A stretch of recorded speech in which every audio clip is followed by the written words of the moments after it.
महाशिवरात्री विशेष संपूर्ण शिवलीला अमृत मराठी कथा स्वरूपामध्ये अध्याय 6. या अध्यायाचे पठण केल्याने किंवा श्रवण केल्याने स्त्रियांचे सौभाग्य टिकेल, पुत्र पौत्र दीर्घायुष्य होतील आणि वैधव्याची त्यांना प्राप्ती होणार नाही. तसेच कौटुंबिक आपत्ती नाहीशी होईल. अशा या दिव्य अध्यायाला सुरुवात करूया. शौनकादिक ऋषी अतिशय तल्लीनतेने कथा ऐकत आहेत आणि सूतजी त्यांना पुढील कथा सांगू लागले. सूतजी सांगत आहेत, पवित्र आर्यावर्त देशात चित्रवर्मा नावाचा एक राजा राज्य करीत होता. त्याला अनेक पुत्रांनंतर नवसाने एक कन्या प्राप्त झाली. तिच्या जन्मकाळी ज्योतिषशास्त्रामध्ये पारंगत असणाऱ्या काही तज्ञांनी सांगितले की ती पृथ्वीची स्वामिनी होईल आणि दीर्घकाळ राज्यसुख उपभोग घेईल. राजाने त्यांना बहुमोल दान दिले, परंतु त्यातील एका जाणकार ब्राह्मणाने असे सांगितले की हिच्या पत्रिकेमध्ये 14व्या वर्षी वैधव्य योग आहे. राजाला हे ऐकून धक्का बसला. तो भविष्यवेत्ता पुढे म्हणाला, मात्र शिवकृपेने हा कुयोग टळू शकतो, हे मी तितके सत्य सांगतो. राजाची कन्या सीमंतिनी उपवर झाली. कमलाच्या सर्व पाकळ्यांनी ते पूर्ण विकसित झाल्यावर जसे ते मनोहर दिसते त्याप्रमाणे सीमंतिनी दिसू लागली. त्यामध्येच ती अतिशय चतुर, सुस्वर कंठी आणि सुगंधी काय असलेली रूप यौवना. एके दिवशी तिच्या सख्यांकडून तिला कळाले की आपल्या पत्रिकेमध्ये 14व्या वर्षी वैधव्य योग आहे. ती याज्ञवल्क्य ऋषींची स्त्री मैत्रेयी हिला शरण केली आणि सौभाग्यवर्धनासाठी कोणते व्रत, कोणत्या देवतेची पूजा किंवा कोणत्या गुरुला शरण जावं असे तिने विचारले. मैत्रेयीने तिला सोमवारचे व्रत आणि पंचाक्षरी मंत्र नमः शिवाय त्याचबरोबर पूजा विधीचे तंत्र सांगितले. याप्रमाणे सीमंतिनीने व्रताचे आचरण सुरू केले. 8 दिवसामध्ये 1100 ब्राह्मण दाम्पत्य वस्त्र अलंकाराने आणि मिष्ठांनी भोजन देऊन संतुष्ट केले. तिने पूजा विधीसाठी रत्नखचित शिवमंदिर बांधून घेतले. भगवान शंकरांना अभिषेक केल्याने पापे नष्ट होतात.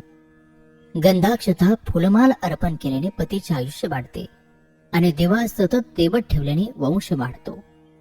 नैवेद्य अर्पण केल्यास लक्ष्मी, तांबूल दानाने आरोग्य वाढते. प्रदक्षिणा केल्याने सद्बुद्धी वाढते. जपाने महासिद्धी, होम हवन केल्याने पुण्य संचय वाढतो आणि सुवर्ण अलंकार दान दिल्याने सर्व क्षेत्रात विजय प्राप्ती होते. तर ब्राह्मण भोजन दिल्याने व्रत सफल होते. चित्रवर्मा राजाने निषद देशाचा राजा नल याचा नातो इंद्रसेनाचा पुत्र चित्रांगद याला आपली कन्या सीमंतिनी देण्याचे ठरवून त्या दोघांचा मोठ्या थाटामाटाने विवाह करवून दिला. एकदा चित्रांगद पुष्कळ नौकर आणि सैन्य बरोबर घेऊन शिकारीला निघाला. उन्हाचा त्रास होऊ लागला म्हणून थंडाव्यासाठी काही सेवकांना घेऊन तो नौका विहार करू लागला. अचानक त्यावेळी मोठा वारा सुटला. नौका हेलकावे खाऊ लागली. लोक घाबरून नौकेमध्ये धावपळ करून आरडाओरड करू लागले आणि नौका उलटून सर्वजण नदीमध्ये पडले. नौका बुडाली अशी हाकाटी झाली. सर्व सेना भयभीत दुःखी झाली. काही लोक धावत चित्रवर्मा राजाकडे गेले. राजाला सर्व प्रकार कळताच राजा, राणी, सीमंतिनी वेगाने यमुनेच्या तीरावर पोहोचले. सीमंतिनी तर दुःखाने जमिनीवर लोळण घेऊन रडू लागली. तसे आईवडील दुःखीत झाले, परंतु सीमंतिनीच्या शोकाने ते जास्त विकल झाले. ते तिचे सांत्वन करू लागले. ही दुःखद वार्ता वाऱ्यासारखी निषद देशात चित्रांगदाच्या पितेला इंद्रसेनाला आणि माता लावण्यवतीला कळाली. ते दोघे धावतच यमुनेच्या तीरी आली आणि मोठा शोक करू लागली. प्रधानांनी आणि परिवारातल्या लोकांनी चित्रवर्मा राजा, राजकुमारी सीमंतिनी यांना सावरून पुन्हा नगरात नेले. चित्रांगदाचा पिता निषद राजा इंद्रसेन आणि लावण्यवती दुःख करीत निषद देशाकडे गेले. निषद देशातील राजाच्या परिवारातील नातलगांनी दुष्टपणा आणि कपटेपणा करून त्यांचे राज्य बळकावले. इंद्रसेन आपल्या पत्नीसह निषद देश सोडून जाण्याच्या प्रयत्नात असतानाच शत्रूंनी त्याला पकडून बंदीखान्यामध्ये टाकले. इकडे सीमंतिनीने सर्व राज्यभोग वर्ज केले आणि ते विरक्त होऊन निष्ठापूर्वक शिवव्रत करीत 1100 ब्राह्मणांना भोजन देणे तिने चालू ठेवले. भगवान शिवांचे ती अखंड स्मरण करीत राहिली आणि अशा रीतीने 3 वर्ष गेली.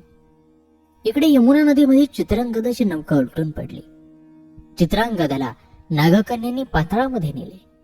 तेथील नागकन्याचे अप्रतिम लावण्य, नाना प्रकारचे विपुल रत्ने, स्वर्गापेक्षाही पाताळातील वैभव अद्भुत दिसत होते. चित्रांगदाला तक्षकासमोर उभे करण्यात आले. चित्रांगदाने तक्षकाचे स्तवन केले आणि तो निर्भयपणे उभा राहिला. तक्षकाने त्याला सर्व वृत्तांत विचारला आणि तुम्ही कोणत्या देवांची उपासना करता असा प्रश्न केला. चित्रांगदाने जे घडले ते सांगितले आणि आम्ही सांब सदाशिवांची आराधना करतो असे त्याने सांगितले. हे ऐकून तक्षकाला आनंद झाला आणि त्याने चित्रांगदाला प्रेमाने आलिंगन दिले आणि तो म्हणाला, तू मला अतिशय आवडला आहेस. देवांना ही दुर्लभ अशी कित्येक सुख उपभोगाची साधने इथे आहेत. तो त्याचा उपभोग घेत इथेच राहा. चित्रांगद म्हणाला, नागराज, आपण दाखविलेल्या प्रेमाने मी अत्यंत आभारी आहे, ऋणी आहे. परंतु मी माझ्या माता पित्यांचा एकमेव पुत्र आहे. माझ्या नाहीशा होण्यामुळे दुःखाने ते विकल झाले असतील. माझी माता माझ्या विरहाने व्याकुळ होऊन प्राणत्याग तर करणार नाही ना, या विचारानेच भयाने माझे मन अधीर होत आहे. माझी पत्नी सिमंतिनी अवघी 14 वर्षांची आहे. ती माझ्या वियोगाने प्राण तर सोडणार नाही ना. म्हणून हे तक्षकराज, आपण कृपा करून मला माझ्या घरी पोहोचविण्याची व्यवस्था करा.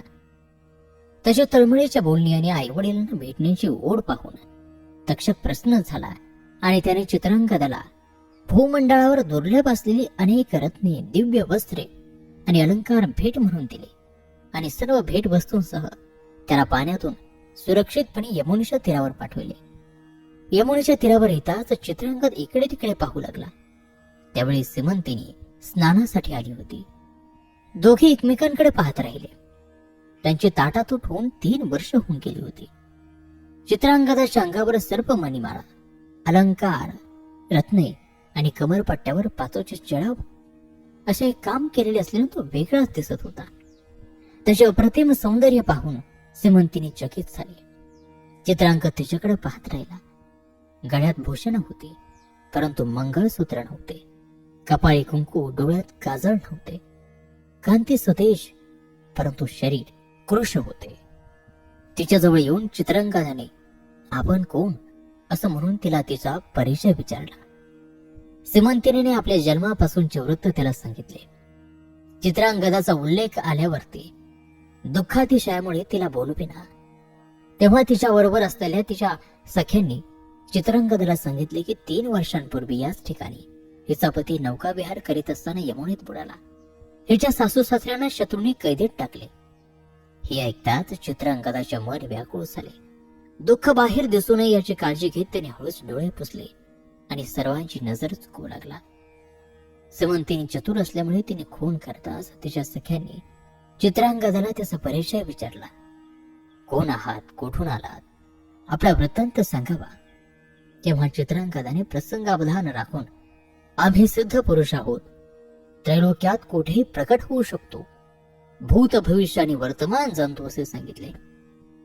थोड्या वेळाने सिमंतिनीचे मन किती अनुकूल आहे हे जाणून तिचा हात हातात घेऊन मधुर शब्दामध्ये तो म्हणाला, तू काळजी करू नको, तुझा पती जिवंत आहे. आजपासून 3ऱ्या दिवशी तुझ्या पतीची मी भेट घडवीन. मात्र ही गोष्ट कोणाजवळही बोलू नकोस आणि माझे बोलणे कदापि असत्य होणार नाही. हा चित्रांगद तर नव्हे ना, परंतु मृत्यू पावलेला पुन्हा कसा येईल असा विचार सिमंतिनीच्या मनामध्ये आला. तिने भगवान शंकरांना आणि पार्वतींना विनंती केली. ती म्हणाली, हे प्रभू, हा परपुरुष असता तर त्याने सहजपणे संकोच न करता माझा हात कसा धरला असता. याच्या दर्शनाने माझे मन प्रसन्न झाले. तुम्हाला प्रथम दर्शनीच आप्त वाटला. हा खरंच चित्रांगद तर नसेल ना. मी 11 लक्ष ब्राह्मण दाम्पत्याला भूषण देईल आणि 11 लक्ष वाती आणि बेलाची पाने तुला समर्पित करेल. तेवढ्यात चित्रांगदाने तिला सुचवले की घरी जा, मी तुझ्या सासू सासऱ्यांना भेटून त्यांचा मुलगा लवकर येईल हे त्यांना जाऊन सांगतो. सिमंतिनीच्या मैत्रिणींनी तिला तो तुझा पती चित्रांगदच आहे हे त्यांनी खात्रीपूर्वक सांगितले. त्याच्या डोळ्यात आलेले पाणी आणि त्याने सहजपणे सिमंतिनीचा धरलेला हात, ह्या गोष्टीवरून त्यांनी हे अनुमान काढले. हे ऐकून सिमंतिनीचा तो चित्रांगदच आहे या तर्काला बळकटी मिळाली.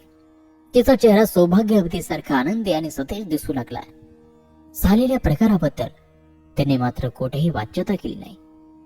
तिकडे चित्रांगद तक्षक राजाने भेट म्हणून दिलेल्या वेगवान घोड्यावरती बसून स्वतःच्या नगराकडे गेला आणि नगराबाहेरच्या उपवनात उतरला. त्याच्या बरोबर आलेल्या सर्पराजाने मनुष्य रूप धारण करून नगरात जाऊन वृत्त पसरविले की चित्रांगद सिद्धी प्राप्त करून 12,000 हत्तींचे बळ मिळून येत आहे. त्याच्या पुढे तुमचा टिकाव लागणार नाही. लोक भयभीत झाले. इंद्रसेन आणि लावण्यवती यांना पुन्हा राज्यकारभार करू द्यावा अशी लोकमत जागृती करून सर्पराज गुप्तपणे बंदीखान्यात गेला. इंद्रसेन आणि लावण्यवतीला चित्रांगद जिवंत असून तो भेटण्यासाठी येत आहे हे वृत्त कळताच फार आनंद झाला. जबरदस्तीने राज्य हिसकावून इंद्रसेनाला बंदिवान करणारे शत्रू त्यांना शरण गेले. चुकीसाठी क्षमा याचना करून त्यांनी राज्य परत दिले. बरोबर आलेल्या ब्राह्मणासह मोठा लवाजमा घेऊन इंद्रसेन लावण्यवतीसह उपवनामध्ये चित्रांगदाला भेटण्यासाठी आला. चित्रांगदाला लांबून पाहताच त्याची माता लावण्यवती गाय वासराला पाहून जशी धावत जाते तशी धावली आणि मुलाला मिठी मारली. आनंद अश्रू झरू लागले. 14 वर्षांच्या विरहानंतर कौसल्य माता रामचंद्र अयोध्येला झाल्यावर जशी भेटली तशीच लावण्यवती चित्रांगदाला भेटली. माता पित्यांबरोबर चित्रांगदाने नगरामध्ये प्रवेश केला. त्यावेळी सर्व नगर शृंगारलेले होते. राजपरिवाराच्या प्रजेने मोठ्या थाटामाठाने स्वागत केले. चित्रवर्मा राजाला ही आनंद वार्ता सांगण्यासाठी सेवक केले. त्यांच्याकडून ही वार्ता राजाला सांगण्यात आली, महाराज आपले जामात जिवंत होणारे आहेत. त्यांनी निषध देशामध्ये जाऊन माता पित्यांना बंदीखान्यातून सोडविले आणि राज्य पुन्हा मिळवले. चित्रवर्मा राजाने ही सुवार्ता सांगणाऱ्या सेवकांची तोंड मिष्ठान्नाने भरवली. त्यांना भरपूर सुवर्ण मुद्रा देऊन त्यांना संतुष्ट केले. सिमंतिनीला बोलावून सौभाग्यवती स्त्रियांकडून तिच्या अंगावरती सौभाग्यलेणी लेपविली. तिच्या निष्ठेचे सर्व प्रजाजन आणि राजपरिवाराने कौतुक केले. चित्रांगद आपल्या माता पित्यासह आर्यवर्ताला आला. चित्रवर्मा राजाने त्याला सन्मानपूर्वक मिरवीत थाटामाट्याने राजवाड्यामध्ये नेले. तेथे सिमंतिनीशी पुन्हा विवाह करून दिला. चित्रांगदाने पाताळातून आणलेले दुर्मिळ रत्न, अलंकार, वस्त्र सिमंतिनीला देऊन तिला विभूषित केले. सोहळा पूर्ण झाल्यावरती सिमंतिनीला आपल्या बरोबर घेऊन निषद देशाला सर्व राजपरिवार केला. चित्रांगदाला राज्याभिषेक करून त्याच्या हाती राज्य देऊन इंद्रसेन राजा भगवान शंकरांची आराधना करण्यासाठी अरण्यात निघून गेला. सिमंतिनीला चित्रांगदासारखे पराक्रमी, सत्याचरणी, मातृपितृभक्त आणि राज्यकारभारात कुशल शिवभक्त सुंदर असे 8 पुत्र झाले.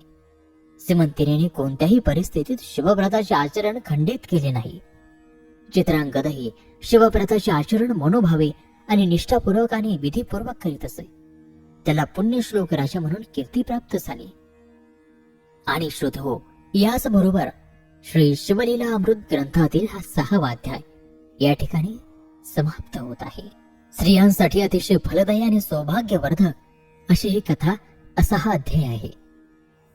आज या कथेसह आपण इथेच थांबूयात.